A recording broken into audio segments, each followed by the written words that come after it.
오늘은 누가복음 5장 첫 부분에서 메시지 제목은 성경에 나와 있는 그대로 깊은 데로 가서, 우리 믿음의 생활을 하면서도 때로 얕은 데서 발목도 않는 곳에서 그저 헤매고 있을 때가 있었던 우리들은 아닙니까? 오늘 깊은 데로 가서 그물을 던져 고기를 잡으라고 하는 주님의 음성을 듣는 우리들이 되기를 바랍니다. 우리가 교회를 다니고 신앙생활을 얼마 동안 하다 보면 누구나가 믿음에 대한 일가견들을 가지게 됩니다. 신앙생활은 좋은 것이다. 신앙생활을 하게 되면 가정도 평안해지고 모든 일이 형통할 것이고 하나님의 은혜와 축복이 흐르는 삶이 우리 믿음의 삶이다. 다 좋은 얘기고 또 맞는 얘기입니다. 그러나 그것으로 끝나서는 안 됩니다. 그걸 훨씬 넘는 초월적이고 놀라운 풍요한 사명이 있는 것이 바로 우리 성도의 삶입니다. 오늘 본문에 베드로는 직업적인 어부였습니다. 그런 그가 밤새도록 게네사렛 호수에서 그물 내리면서 온갖 노력을 하면서 고기를 잡으려고 하는데 고기가 한 마리도 잡히지 않고 너무나도 허전한 그런 상태에 있었습니다. 너무나 실망이 되는 상태에 있었습니다. 전문가인 그가 밤새도록 고기를 잡지 못했을 그때 예수님이 그에게 나타나셔서 깊은 데로 가서 그물을 내려서 고기를 잡아보라고 하는 명령을 내리셨습니다. 그랬을 때 베드로가 그대로 순종을 하잖아요. 그랬을 때 놀랍게도 상상을 초월하는 풍요한 일이 일어나잖아요. 여러분, 우리가 이민을 살고 또 믿음을 살면서도 우리 모두가 다 우리가 원하는 바대로의 모든 꿈을 다 이루어 살지 못하잖아요. 실패의 때가 있고 피곤하고 또 고뇌로 차 있는 우리들 모두의 삶입니다. 이럴 때 무엇보다도 중요한 것이 오늘 베드로의 체험을 우리의 체험으로 하는 이런 예배가 될 수 있기를 바랍니다. 오늘 누가복음 5장에서 여러분들 왜 살고 계십니까? 그리고 왜 호주까지 이민을 오셔서 살고 계십니까? 우리들은 어디에 있건 여러분들이 어떤 꿈을 가지고 있건 우리들은 예수님을 만나면 모든 것은 다 해결이 되는 그런 운명이 바로 우리 성도의 삶입니다. 그래서 오늘도 여기 우리가 나와 있는 거잖아요. 오늘의 본문에서 보면은 베드로가 예수님을 만나고 말씀에 순종함으로 놀라운 일이 일어났습니다. 그래서 오늘 세 가지 포인트를 가지고 얘기하는데, 베드로가 언제 예수님을 만났습니까? 그리고 만났을 때 예수님이 어떤 말씀을 하셨습니까? 그리고 세 번째는 베드로가 어떤 반응으로 예수님을 대하셨습니까? 이 세 가지인데요. 첫 번째로 예수님께서 언제 베드로에게 오셨습니까? 고기 많이 잡고 즐겁고 성공적인 때 베드로에게 온 것이 아니고 실패한 베드로에게 예수님께서 오셨습니다.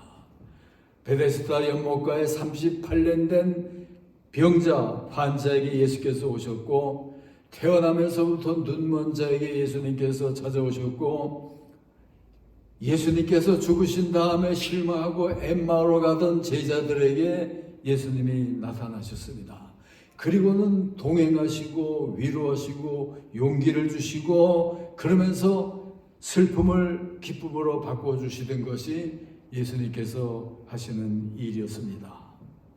음악의 거장인 베토벤이 귀가 먹는 일은 그건 모든 것이 다 끝장나는 정도의 실망스러운 일이잖아요. 그런 그가 또 예수님을 만나잖아요. 그가 음악을 하면서 작곡을 하고 그럴 때 귀가 먹어버렸을 때 한 번은 한 소녀를 만났는데 소경이에요. 앞을 보지 못하는 소경인데 저녁 때 그 주위에 전개되는 호수와 그 주위에 비치는 달빛을 보니까 너무나도 정말 아름다운 그 모습을, 야, 이런 모습을 저 눈먼 소경에게 보여드릴 방법은 없을까? 이거를 고민하다가 그가 피아노에 앉으면서 작곡을 하게 된 것이 바로 문라이트 소나타, 월광곡이라고 하는 너무나도 놀라운 그런 작품이, 음악가가 귀가 먹어버리고 도저히 불가능한 이런 자리에 있을 때 거기서 예수님을 만나면서 일어난 일이잖아요. 베드로가 밤새도록 고기를 잡으려고 노력했지만은 한 마리 잡지 못했듯이 그런 고뇌에 있었을 때 예수님께서 오셔서 깊은 데로 가서 고기를 잡으라고 하는 명령을 내렸습니다. 그랬을 때 그가 순종할 때 상상조차 할 수 없는 놀라운 이 풍요의 역사가 일어나잖아요. 배 한 척으로 다 감당할 수도 없어서 친구를 불러야 될 정도로 놀라운 일이 일어났습니다. 그러니까 우리가 피곤할 때, 실패했을 때, 소망이 없다고 좌절하고 있을 때, 이때 바로 우리가 예수님을 만나는 그때가 되는 거예요.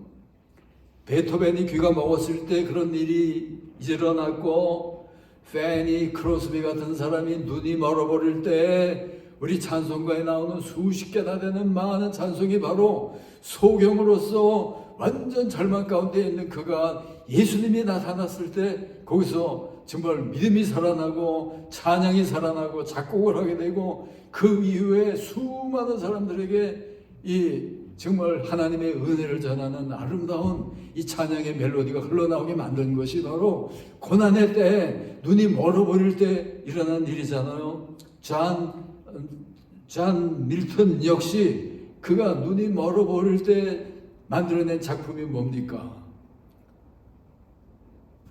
신라권. 너무나도 유명한 작품이 최대의 고뇌 속에서 최대의 고난을 당하면서 일어나고 있잖아요. 오늘도 저도 고뇌가 있고 여러분 모두가 다 고뇌가 있는 삶을 살고 있습니다. 이때가 왜 이런 때인지 아세요? 내가 문 밖에 서서 문을 두드리노니 누구든지 내 음성을 듣고 문을 여는 자는 내가 들어가서 그와 먹고 마시리라. 여러분, 예수님과 더불어 교제를 나누면서 먹고 마시는 일, 이거보다도 더 놀랍고 축복된 일이 어디 있습니까? 그러면서 정말 배가 넘치는 어와이꼬가 일어나고 인생의 최대의 일이 바로 주님을 영접하며 주와 교제를 나누는 데서 일어나잖아요. 오늘도 우리 피곤한 때, 고뇌의 때에 하나님이, 예수께서 우리들에게 찾아오십니다. 찾아오셔서는 우리와 교제를 나누면서 뭘 하시는지 아세요? 그는 언제나 우리에게 말씀을 전해주십니다. 게네사렛 호수라고 그랬는데 그것은 갈릴리 호수의 또 다른 이름이기도 합니다. 거기 두 척의 배가 있었는데 한 척의 배가 베드로의 배였습니다. 예수님께서 베드로의 배에 오르셔서 또 설교도 하시고 또 개별적으로 시몬 베드로에게 깊은 데로 가서 그물을 던져봐라 하고 명령을 하셨습니다. 그랬을 때 여러 가지로 어부인 베드로의 입장에서 모든 조건 따지고 보면은 밤새도록 고기 잡으려고 노력했는데 한 마리도 잡지 못한 입장에서 고기 잡는 자 어부의 상식과 전통과 모든 경험으로 봐서는 이제 아침 다 밝아서 깊은 데 가서 그물 던지는 일은 말도 안 되는 일이잖아요. 그럼에도 불구하고 예수님이 그래도 깊은 데 가서 그물을 던져봐라 이랬을 때 도저히 맞지 않게 들리지만은 무조건적으로 예수님이니까 말씀에 순종을 하잖아요. 그러다 보니까 너무나도 놀라운 일이 일어나잖아요. 오늘 현대 이 기독교 사회, 교회 사회 최대의 문제가 뭔지 아세요? 말씀의 문제입니다. 누구나가 성경 끼고 다니고 말씀을 따른다고 얘기하지만은 오늘 교회를 무너뜨린 최대의 적이 뭔지 아세요? 그것이 바로 교회 안에서 일어난 운동이잖아요. 그걸 우리가 뭐라고 하냐면 리버럴리즘이라고 하는데, 이거는 대표적인 그런 인물을 든다면은 슈바이처 같은 인물이 아프리카에 가서 노력을 하고 그랬지만, 그의 이 신학 사상을 보면은 Quest for Historical Jesus라고 하는, 이거는 뭐냐면은 예수님을 한번 우리 다시 발견하자. 어떻게 발견하냐면은 그저 성경이 얘기하는 대로요. 기사와 이적과 초자연적이고, 이건 우리가 믿을 수 없는 일이니까 우리 인간이, 하나님이 우리에게 주신 이 지능과 이 상식을 가지고 거기에 부합한 대로 예수님을 우리가 이해해야 된다. 그럴듯한 얘기잖아요. 현대 감각에 맞는 듯한 그런 얘기잖아요. 그러다 보니까 성경에 나오는 모든 초자연적이고 계시적이고 초월적인 기적적인 이런 모든 일들, 그거는 우리가 받아들일 수 없고 세상 사람이 다 받아들일 수 있는 그런 예수님을 찾자. 그러다 보니까 하나님의 아들이 될 수가 있느냐, 한 사람이. 그러니까 예수도 하나의 인물로서 우리가 존경할 수 있는 그런 놀라운 스승으로 받아들이면 되는 거 아니냐. 이게 이런 사상을 따르는 것이 유럽의 기독교요, 미국의 교회요, 한국도 그런 사상이 널리 번져가고 있고 세계의 교회를 덮어가고 있는 것이 바로 리버럴이라고 하는 이런 사상이잖아요.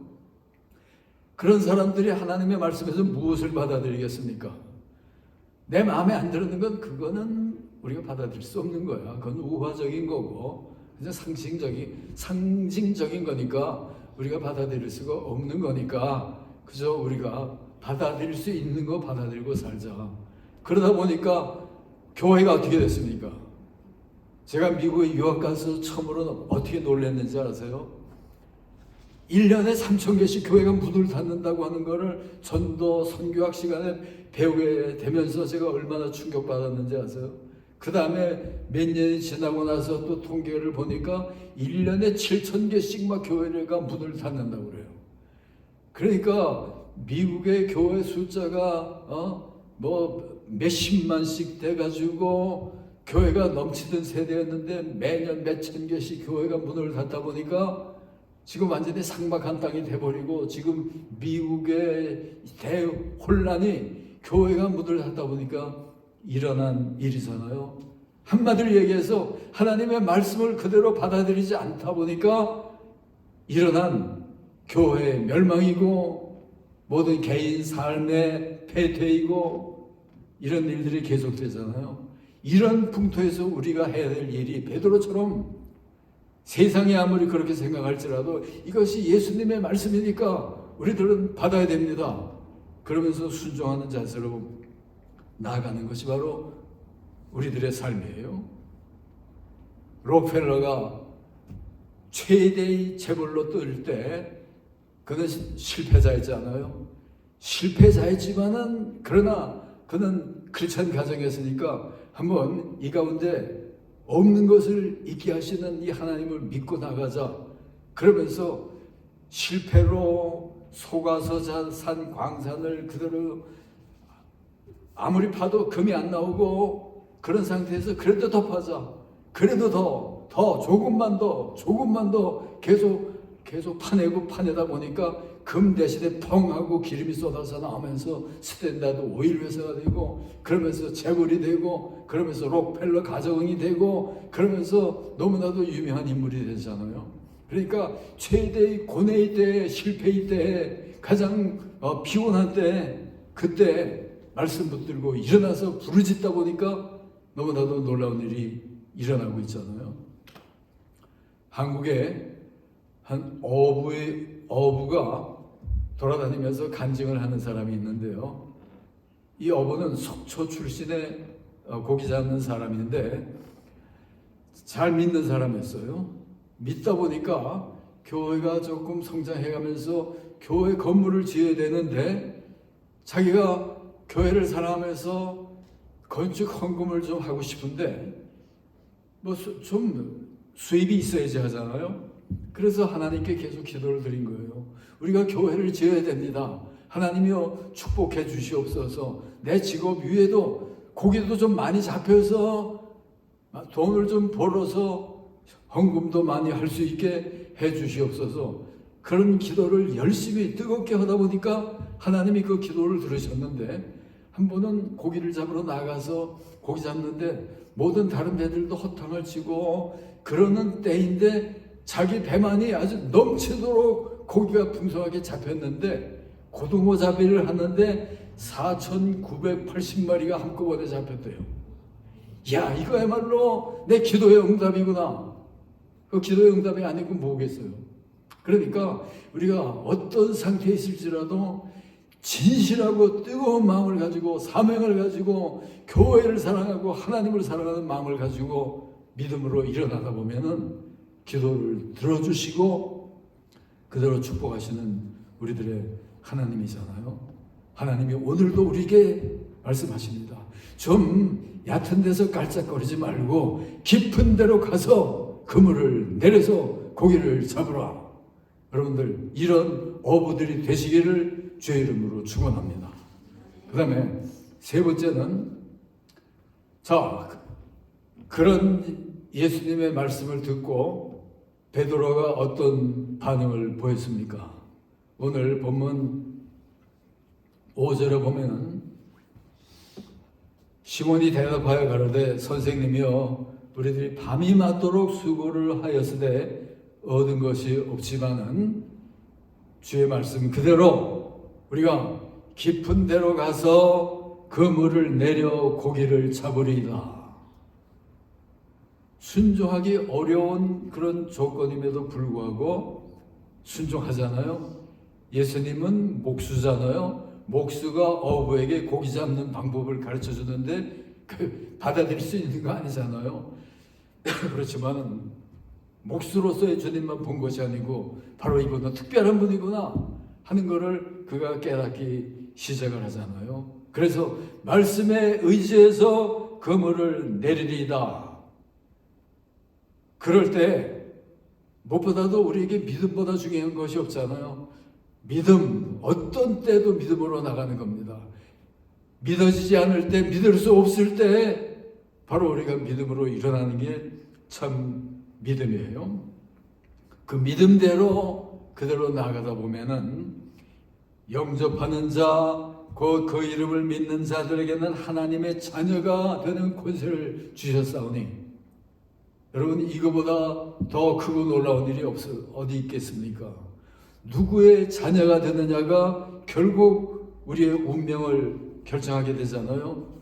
여러분, 역사를 보면은 아버지를 잘 만나서 아버지의 전통과 후광을 입으면서 잘 되는 사람들 너무나도 많이 있잖아요. 한국의 역사를 봐도 그렇고 미국의 역사를 봐도 다 마찬가지고, 영국의 찰스 3세 왕이 어떻게 다 왕까지 그 자리를 차지했습니까? 단지 그 왕족의 아들이라고 하는 그 자녀가 됐다고 하는 그거 하나로 우주, 이 세상 최대의 특권을 그가 누리잖아요. 그러니까 우리들 모두가 다 하나님의 말씀을 그대로 자유주의처럼 이성적으로 합리적으로 내 인간 뜻대로가 아니라 하나님이니까 전지전능자요, 우리의 구원자요, 이 놀라운 분이니까 말씀을 그대로 듣기만 하면은 그대로 이루어진다고 하는 그 믿음으로 나가는 것이 우리의 삶이잖아요. 제가 선교사들의 기록을 읽다 보면은 감동을 할 때가 너무나 많이 있습니다. 뉴 헤브레데스, 오늘날 바누아투로 이름이 바뀌어 있는데 그 섬 얼마나 크지 않은 섬인데 그곳에 선교사로 갔던 존 깁슨 페이턴의 이야기 너무나도 감동적입니다. 그가 선교사로 가기 이전에 그는 스코틀랜드에 있으면서 잘 믿는 가정이었어요. 그 가정에 자기 형제 자매들이 10명, 그러니까 11명의 자녀를 둔 그 페이턴의 가정이었습니다. 근데 방 3칸짜리에 그 10몇 명의 식구들이 그대로 다 늘어져 살고 있다 보니까 뭐 기도를 할 수 있는 그런 자리까지 마련하기도 힘드니까 그 아버지 페이턴은 항상 자기 옷장 속에 한 구석을 성전으로 삼고 거기다 성경 놓고 거기가 바로 기도처가 되는 거예요. 아버지가 옷장에 들어가면 그것이 바로 기도하는 시간인 거예요. 끊임없이 자녀들을 위해서, 가정을 위해서 하나님 앞에 기도를 드립니다. 그러다 보면은 옷장에서 나오는 아버지의 모습은 너무나도 성스럽고 거룩한 모습을 항상 보면서 자라면서 이 존 페이턴이 선교의 사명을 가지고 뉴 헤브리데스 바누아투로 가기로 됐습니다. 가서 어떤 일이 일어났는지 아세요? 식인종의 나라잖아요. 식인종의 나라에 가서 도착해서 얼마 되지 않아서 자기 아내가 출산을 하다가 죽은 다음에는 그 아내를 묻어놓고 나서 그 무덤을 지켜야 됐잖아요. 지키지 않으면 그 주민들이 파서 시체 먹으니까 그 다음에 이어서 그 낳은 아기마저 또 죽어버리고 말았어요.